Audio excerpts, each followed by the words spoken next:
Good afternoon. I'm Bruce Walter with Unilock Midwest. With me today also is our Director of Training, 𝐜𝐨𝐥𝐸 behind the camera. We wanted to just touch briefly with you about taking U-Cara in beginning or ending a seat wall. A lot of times we'll talk about using a pillar to be able to achieve that, but sometimes that's not always the case. So down here, obviously, we built this seat wall coming in or terminating it into the pillar, and there's some videos that are available to you guys to reference that installation technique a little bit more in detail. But there are always other options, right? So we've got three other options when you're not going to have a pillar to be able to begin or end the seat wall too.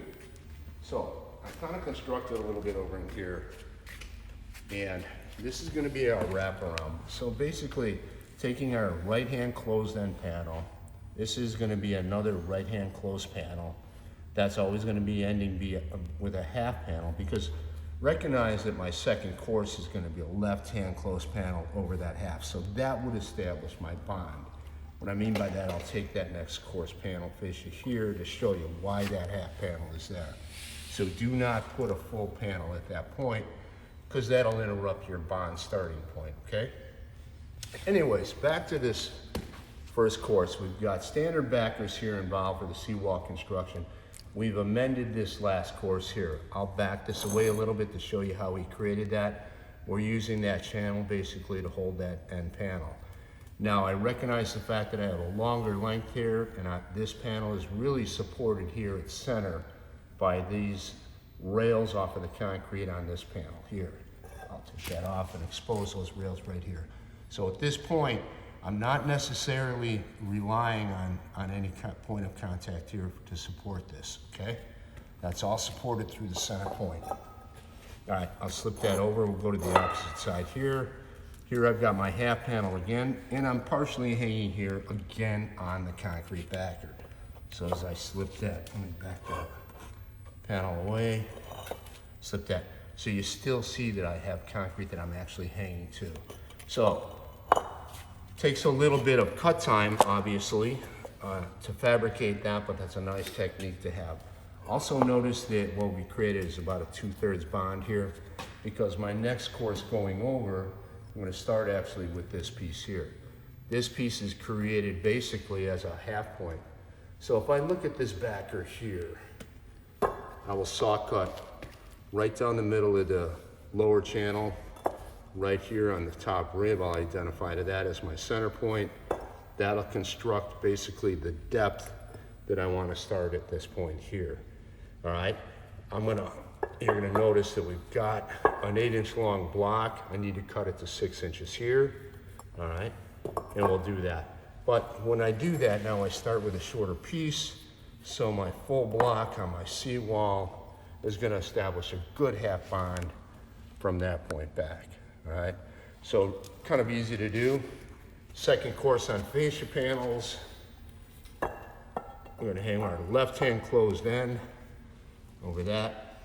Now these cuts are always gonna be the same, other than this being a right, this next piece here, gonna be a left, but they're all 8 1/4, so I know this number already. So this is kind of easy to replicate and cut lefts and rights, not having to stop and measure anything at that point. Again, I'm coming in next with my half panel.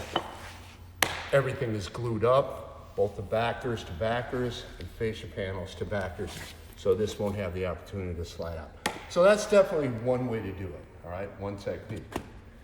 Second option, we'll move over here. Again, the same technique with the backers, kind of using the backers. We're starting here with that half piece, the other half piece that we harvested. One backer does allow us to basically create 2 of these, but this one's obviously mitered. So we have the structural integrity here with the standard backer right in place. So that allows us the opportunity to kind of create a miter cut. So here, especially with pitch, where we have some in and out, basically in relation to a high point, I think mitering it up like this is a nice technique, okay? So you can imagine that this, again, 3 courses high, potentially 4 courses on a seat wall. So easy way to still, another option, if you will, to end a seat wall. And this is our third option right here, all right? right? So I'll pull this away to reveal how we've done it. Now, granted, this is 2 courses of material here. Your seawall installation is gonna be 3 courses, potentially 4, depending on the amount buried, all right? But anyways, this is made up of one side being all right-hand closed end, all right, to reveal that. This side here is terminated with all left hand. This cavity right here is the depth of one panel. So I basically am cutting my length. Now, the panels are at 18.5. If we have 3 courses, we're gonna trim off just a 1/2 inch on a standard panel, all right? Here we've got that. The other thing too, recognize the fact if I do want to incorporate low voltage wiring, again, I have opportunities to create that cavity to bring low voltage wiring up through the wall. So anyways, here we'll glue this piece on. No mechanical fasteners or anything here. This is strictly relying on adhesive. So that's certainly one option for you. I've seen a lot of guys, and it's been some cool installations done, I'll back this away, where they're taking their paver border and then using that material and cutting that and gluing that up in place on the vertical.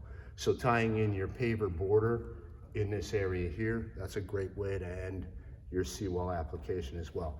Here with the basalt, all right, off of Town Hall, as well as Copthorne. Copthorne's a great border material too.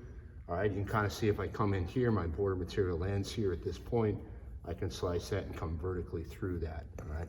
So, certain different opportunities, different options for you guys to start, and then your seat wall. Obviously, don't forget